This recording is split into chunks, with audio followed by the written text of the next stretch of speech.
here's our supercell thunderstorm really getting fired up now, as you can see. And we're going to put the map into motion and show you this storm as it begins to spin right here.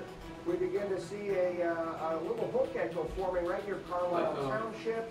And that hook begins to develop even further. Well, it looks like it might get pretty bad out there. Yeah, look at that storm, man. Wow. Dude, that's kind of weird.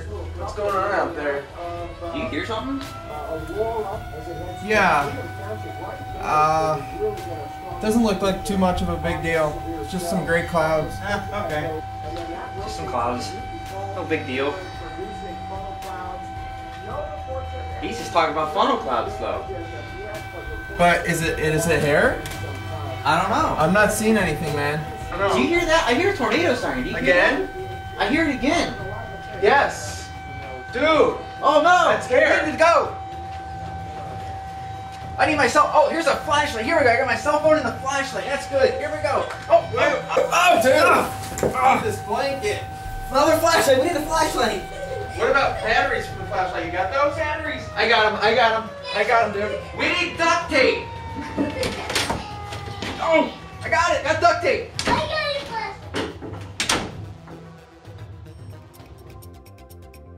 What you just witnessed is what not to do when severe weather strikes. You and your family should have a plan of action to put into play when severe weather threatens your area. Today we're going to show you and demonstrate how you can prepare you and your family. That's right. We'll show you what to include in a severe weather safety kit, where to take shelter in your home if you do not have a basement, and what you should and should not do when severe weather threatens. As we saw in the should not do portion, it got very risky. Yeah, sure did. We'll also discuss the difference between watches and warnings and talk about the NOAA All Hazards Radio, along with smartphone applications that you can download to keep you informed about severe weather. So, how do you get prepared for severe weather? Sometimes we don't know what's coming until just before it occurs. What do I need to be prepared? What goes into a safety kit? How can I stay informed? I don't have a basement. Where do I take shelter? Today, we're going to help you answer these common questions. Severe thunderstorms can strike quickly. Fortunately, with today's technology such as Doppler radar, we are able to forecast thunderstorm development before it begins. It also allows us to keep you informed well ahead of the storm, allowing you time to prepare for the storm before it hits your area. One thing we strongly recommend you and your family have is a severe weather safety kit. So what to put in your severe weather safety kit was a lot of things to consider to put in there, and we're going to help you get that prepared today. One of the first things you're going to want is a blanket or two to keep everybody warm and also to protect yourself. You'll also want your all hazards radio to help keep you informed during and after the severe weather passes.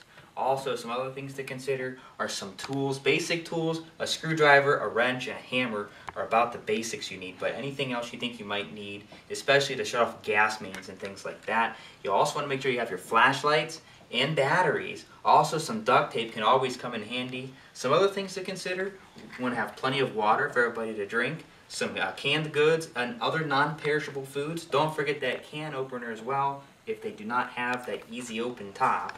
You'll also want to make sure you have some medications in there, and don't forget any special medications you may need. Also, a first aid kit and a toothbrush and some toothpaste. You'll also want to make sure you have some toilet paper and paper towels, along with some disinfecting wipes. Remember, germs spread like wildfire when severe weather does strike an area very hard. Also, you want to make sure you have a change of clothes for everybody in the family, any sort of prescription glasses or sunglasses, and of course, don't forget that cell phone and the charger. You can use the cell phone in case of an emergency, and if you have an area, maybe they set up a local charging spot, or you know somebody has electricity, you can charge that cell phone when you need it. And of course, you also may want to consider some card games or board games for your kids to help them pass the time. Here are a few do's and don'ts to follow when thunderstorms move into your area. Do unplug any appliance that could get damaged if lightning strikes your home. Having a surge protector helps protect important appliances such as televisions and computers, but they may not prevent damage from occurring to those appliances if your home is struck by lightning. Do not look out the window. Any flying debris could get thrown into the window, causing the window to break and debris to fly into your home. Stay away from windows. Do close your windows. Contrary to the old belief that opening windows if a tornado is coming will help save your house, this will just make it easier for rain and debris to get into your home. Close your windows. Do not use running water. If your home gets struck by lightning, the electricity may travel through the pipes in your home, and that electricity will also travel through water. Do not take a shower or wash dishes when a storm is nearby.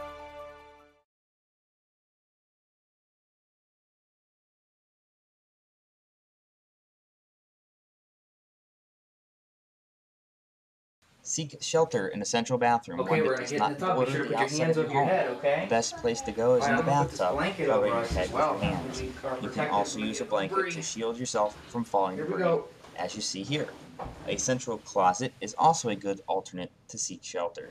If you do not have a basement or a bathroom in the interior portion of your home, then it is not safe. You should seek shelter in an interior hallway that is away from doors and windows, just like this. Close any doors in your hallway, and then get into your tornado safety position. Make sure to duck down and cover the back of your neck and head. If you are caught outdoors or in a car, the best thing to do is to seek shelter in a nearby home or business. Never try to outrun the tornado. It is very difficult to determine which way the tornado is moving, and only trained experts should attempt this. Never seek shelter under a highway overpass or bridge. We've all seen this famous video. A TV film crew and other motorists hiding under the bridge girders as the tornado passes over them. Many people have been injured or killed by trying this. Here's what can really happen if you hide under a bridge. Cars can be thrown about, debris can fly under the bridge and then into you. You could even be sucked out from under the bridge, or the bridge could collapse on you. If no building is available, find a nearby ditch and lie in the ditch, covering your head with your hands. As a last resort, if there is no time, stay in your car. Be sure to buckle your seatbelt and duck below the windows, covering your head with your hands. This should only be attempted as a last resort.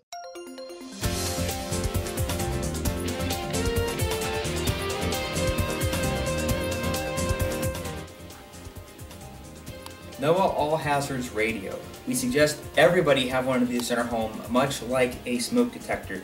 This can save your life in the event of severe weather striking your area. NOAA All Hazards Radio does several things. Not only does it alert you for the weather, if you turn on the radio, you can actually get the forecast for that day and the next several days from the National Weather Service. Along with that, they send out watches, warnings, and advisories through the NOAA All Hazards Radio. There are several different radios you can get out there that range from handheld to this one right here, that's a base station. This one also features a siren alert system that you can definitely hear no matter where you're at in the house, day or night. Not only that, this also features an AM/FM radio, which we suggest if you do get a base station that you get one with a radio feature. There's handheld ones out there as well that we also suggest you carry if you're going to be out in the woods, or if you would like, thanks to the advent of the smartphone. There are several smartphone applications you can also purchase, or some that are free, that can also alert you during severe weather. You'll also need to know the difference between a watch and a warning. A watch means that conditions are favorable for the development of severe weather or tornadoes. These usually last several hours and are issued for a large area. A warning means that severe weather is either occurring right now or is about to occur. Warnings are typically issued locally, covering a small area and lasting an hour or less. When a warning is issued, you have little time to act and take shelter.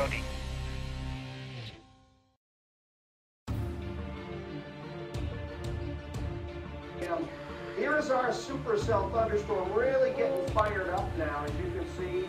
And we're going to put the map into motion and show you this storm as it begins to spin right here. We begin to see a little book echo forming right near Carlisle Township. Okay, I got all of our severe weather stuff out, our safety kit and everything like that. If they issue a warning, all we have to do is go to our safe spot. We'll be good to go. This isn't looking too good wow. right now. There we go. I got worse this past couple minutes. Yeah, see that little thing spinning around? I wonder if that means it's rotating. I think so. Is there anything going on outside here, Brian? You hear that siren? I think I hear a siren. Is that what it is? And then that rotates. Yeah, and these clouds are looking pretty bad right now. They're not looking good. All right, let's go to our safe spot, everybody. Let's go. Dark, they're spinning around. But reports.